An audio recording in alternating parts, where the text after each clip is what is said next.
The Forgotten Carnival. My name is Nick, and I've always been a guy living paycheck to paycheck.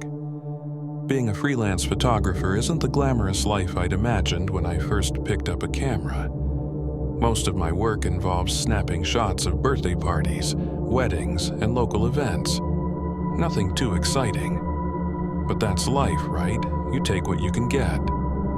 Lately, though, work has been slow. I've been desperate for something new, something to reignite my passion. So, when I stumbled upon rumors of an old carnival hidden deep in the woods just outside of town, curiosity got the better of me.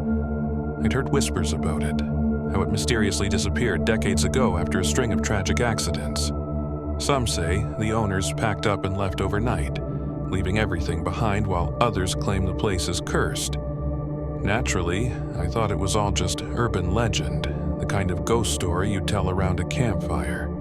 Still, my gut told me there might be something worth photographing. Abandoned places are a goldmine for eerie, atmospheric shots, and maybe, just maybe, I could sell them to some art gallery. On a cloudy afternoon, I loaded up my camera gear, hopped in my beat-up sedan, and drove out to the edge of town. The dirt road leading to the supposed carnival grounds was barely visible, overgrown with weeds and brush.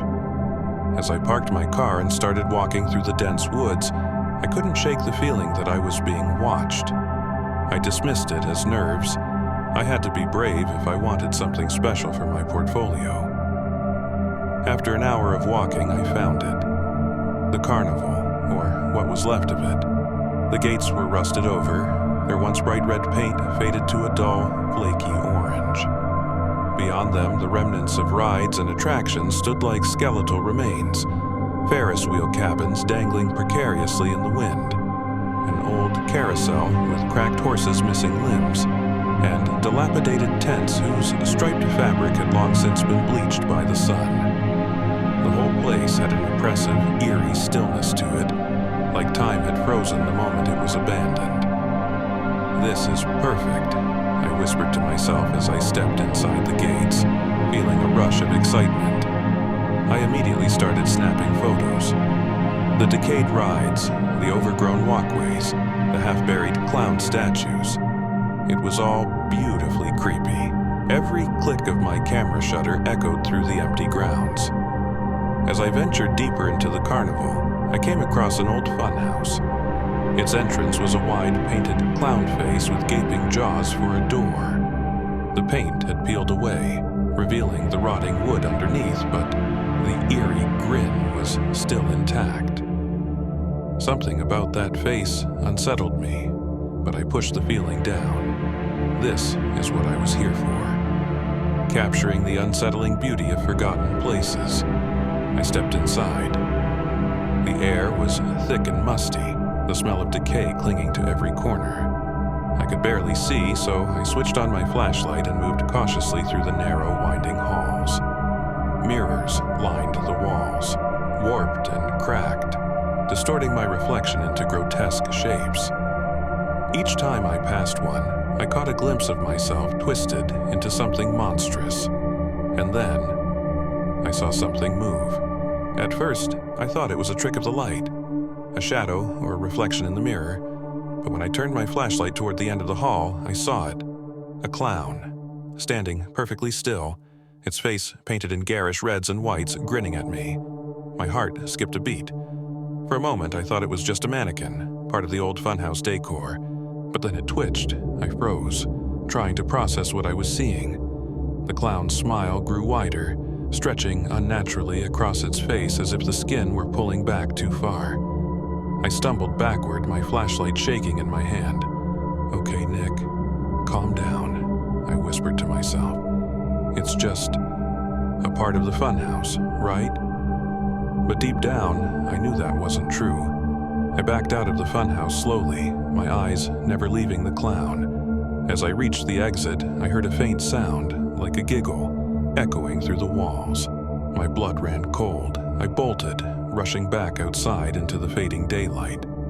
But something had changed. The carnival didn't look abandoned anymore. Faint lights flickered on the rides, casting eerie glows over the grounds. The once quiet place was now alive with the faint sounds of carnival music, distorted and warped, playing from an unseen source. The shadows moved unnaturally, twisting and curling like they were alive. And then I saw them. More clowns, dozens of them, standing motionless at first, hidden in the shadows. But as I moved, so did they. Panic surged through me. I sprinted toward the exit, heart hammering in my chest. The clowns began to move, their bodies jerking in unnatural, puppet-like motions. Their grotesque grins widened as they gave chase, their heavy clown shoes slapping against the pavement. I thought clowns were supposed to be funny, I muttered under my breath, trying to keep my breathing steady as I ducked behind a broken-down food stand. My mind raced. How was this even happening? I had to get out of here, now. I peered around the edge of the stand, hoping they hadn't followed. But they had. Their painted faces glowed faintly in the carnival's flickering lights, and their twisted limbs jerked with every step as they closed in.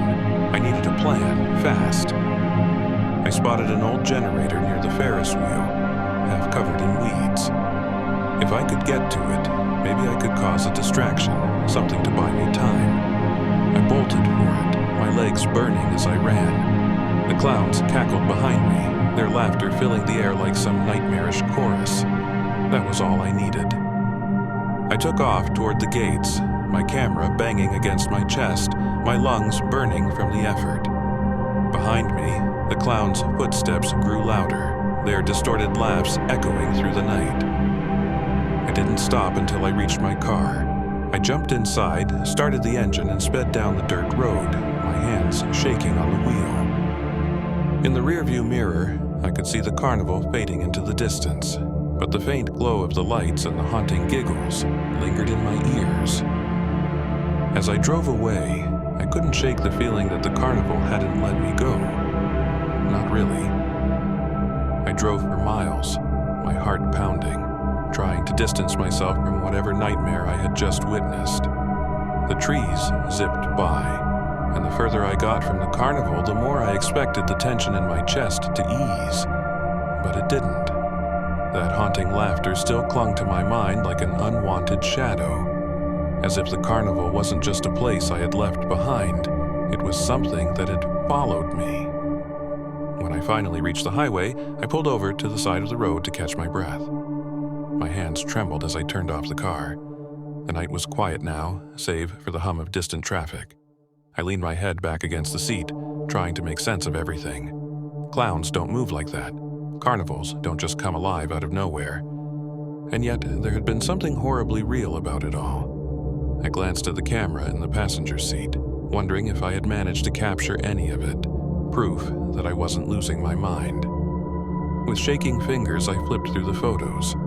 They were eerie, rusted rides, the decrepit funhouse, and twisted clown statues.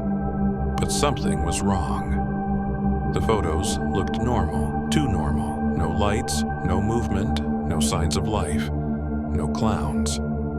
I swallowed hard and went through the photos again, slower this time, hoping I had just missed something. But the more I looked, the more dread settled in my stomach.